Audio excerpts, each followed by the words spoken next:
नमस्कार दोस्तों, basic chemistry के पार्ट में हम आज बात करेंगे छोटे छोटे टर्म्स हैं gram atomic mass, gram molecular mass, molar mass और मोल कॉन्सेप्ट पे। सबसे पहले बात करते हैं ग्राम एटॉमिक मास क्या है।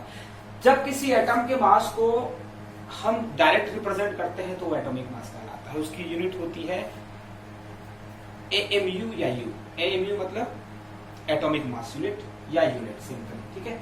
तो एटॉमिक मास क्या है, किसी भी एटम में present total number of proton और न्यूट्रॉन का सम जो है वो एटॉमिक मास कहलाता है। जब उसको रिप्रेजेंट करते हैं U से या AMU से तो वो एटॉमिक मास यूनिट है। लेकिन जब उसी एटॉमिक मास को ग्राम में रिप्रेजेंट किया जाता है तो ये कहलाता है आपका ग्राम एटॉमिक मास, ठीक है। मतलब ग्राम में रिप्रेजेंटेशन है तो कहलाएगा एटॉमिक मास। फॉर एग्जाम्पल देखिए, हाइड्रोजन जो है, हाइड्रोजन का एटॉमिक मास होता है 1 AMU या U, ठीक है। तो ये आपका एटॉमिक मास हो गया। लेकिन उसी को अगर 1 ग्राम लिखेंगे तो ये कहलाएगा आपका ग्राम एटॉमिक मास। ठीक उसी तरीके से जब किसी भी मॉलिक्यूल के मॉलिक्यूलर मास को ग्राम में रिप्रेजेंट किया जाता है तो कहलाता है आपका gram molecular mass. Gram molecular.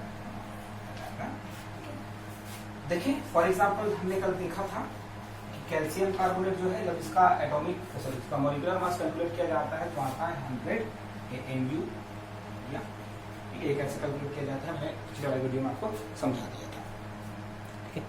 अब हम देखते हैं कि जब ये AMU U में रिप्रेजेंटेड है तो ये कहलाएगा आपका मॉलिक्यूलर मास। लेकिन जब इसको रिप्रेजेंट किया जाएगा ग्राम में तो ये कहलाएगा आपका ग्राम मॉलिक्यूलर मास, ठीक है। तो इतना ही डिफरेंस है ग्राम एटॉमिक मास और ग्राम मॉलिक्यूलर मास का।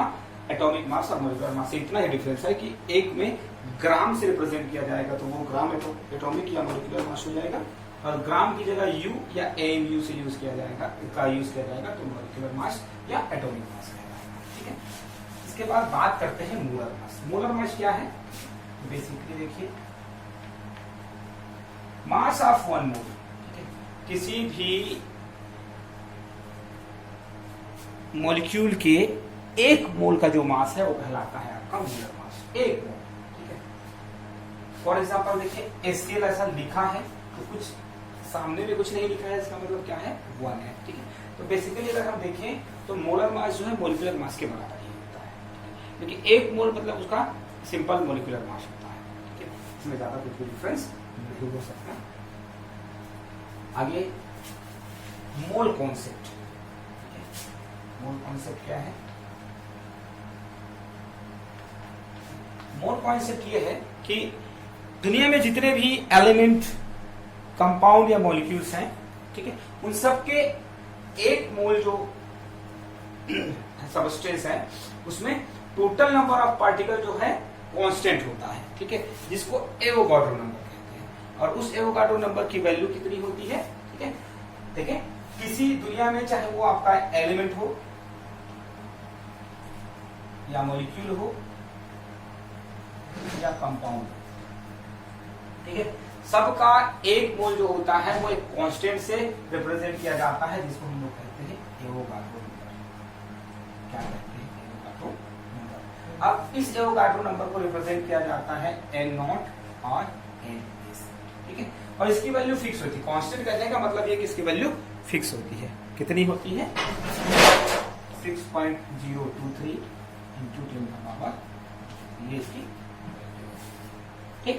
तो चीजों को याद रखेंगे तो काम आएगा कि मोल कॉन्सेप्ट के अकॉर्डिंग क्या है, चाहे मॉलिक्यूल हो या एटम हो, उसके 1 मोल में इतने पार्टिकल्स होते हैं 6.023 इंटू 10 का पावर 23, ठीक है। अब देखिए कुछ चीजें हैं बेसिकली मोल कॉन्सेप्ट में। नंबर ऑफ मोल होता है, नंबर ऑफ मोल्स या नंबर ऑफ मोल कैसे निकालते हैं, तो गिवन मास बाय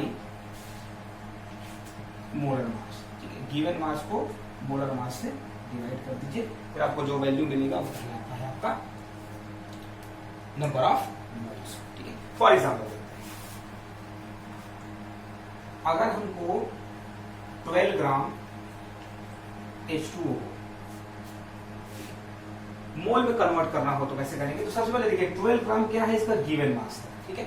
तो मोलर मास क्या होगा? मोलर मास मतलब 1 मोल का मास, सामने दिखाई दे रहा है 1 मोल, ठीक है। हाइड्रोजन का मास क्या होगा 1, 2 इंटू 1 प्लस 60 तो हो जाएगा 80। तो देखिए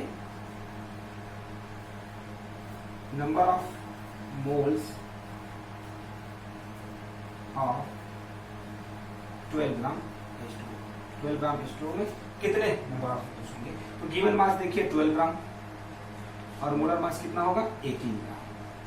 ठीक है, 18 कहां से आया? आपको कैलकुलेट करने आना चाहिए। ठीक है, ये सिंपल नंबर से डिवाइड करें तो 6 2 जा 12 और 6 3 जा 18, तो आएगा आपका 2/3।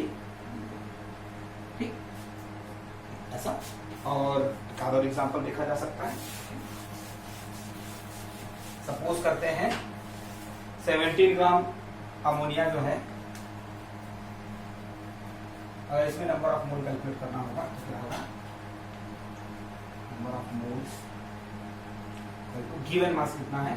17 ग्राम डिवाइडेड बाय, अब देखिए क्या से मॉलिक्यूलर मास या मोलर मास क्या है इसका? 14 + 3 17। ठीक है, 1/1। तो इस तरीके से आप नंबर ऑफ मोल को कैलकुलेट कर सकते हैं। ठीक है, इन सब के बाद क्या है कि नंबर ऑफ पार्टिकल्स की बात आती है कि हमने तो ये जान लिया है कि एक मोल किसी भी सब्सटेंस में टोटल नंबर ऑफ पार्टिकल क्या होता है। ठीक है, लेकिन जब हमको ये कैलकुलेट करना होता है number of particles is equal to n into Na, where n is number of moles and Na is Avogadro number.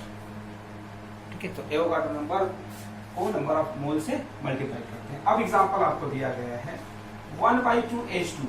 ठीक है, 1/2 H2O के लिए अगर आपको नंबर ऑफ पार्टिकल्स निकालने हैं तो क्या करना पड़ेगा? फॉर्मूले में लिख के 1/2 है नंबर ऑफ मोल और इसकी वैल्यू बची है 6.023 इंटू 10 का पावर।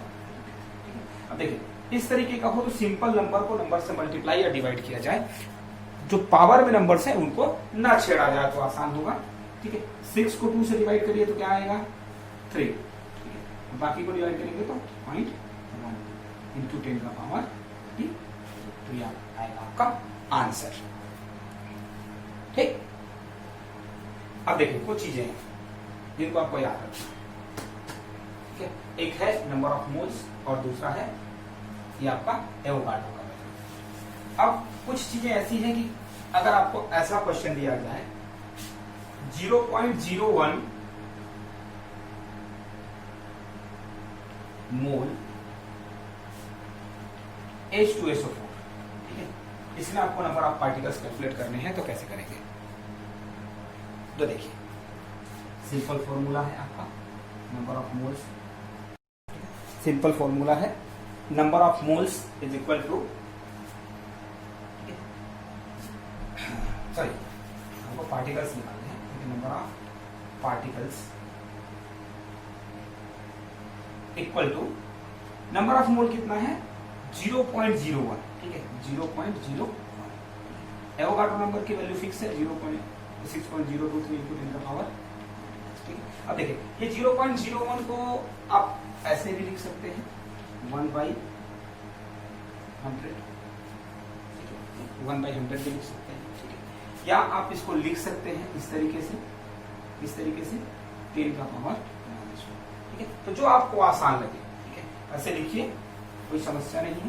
ठीक है, तो अगर आप ऐसे लिखते हैं 1/100 इंटू 6.023 इंटू 10 का पावर 23। ठीक है, तो ध्यान ये रखना है, अब ये पावर्स में आएगा, या ऐसे लिख सकते हैं 1/10 का पावर 2 इंटू 6.023 इंटू 10 का पावर। देखिए नीचे 2 है, ऊपर 23 है, तो यहां से अगर इसको ऊपर लेके जाएंगे तो क्या होगा? ये 6.023 इंटू 10 का पावर 23 माइनस 2, तो आएगा 6.023 इंटू 10 का पावर 21। आंसर ऐसा है कि जब पावर में वैल्यू हो तो पावर और पावर के साथ मल्टीप्लाई या डिवाइड किया जाए। अगर वैल्यू पावर्स में ना हो, नॉर्मल नंबर्स में हो, तो नंबर में ही हम कैलकुलेट कर सकते हैं। तो इस तरीके से आप जो है नंबर ऑफ पार्टिकल्स को कैलकुलेट कर सकते हैं। अब देखिए बेसिक चीजें क्या है। ठीक है, चाहे मॉलिक्यूल कुछ भी हो, ठीक है, डाइएटॉमिक या पॉलीएटॉमिक हो, उसमें नंबर ऑफ पार्टिकल जो है मोल पे डिपेंडेंट होता है, कभी भी मॉलिक्यूल पे डिपेंडेंट नहीं होता है। ठीक है, मतलब क्या समझे?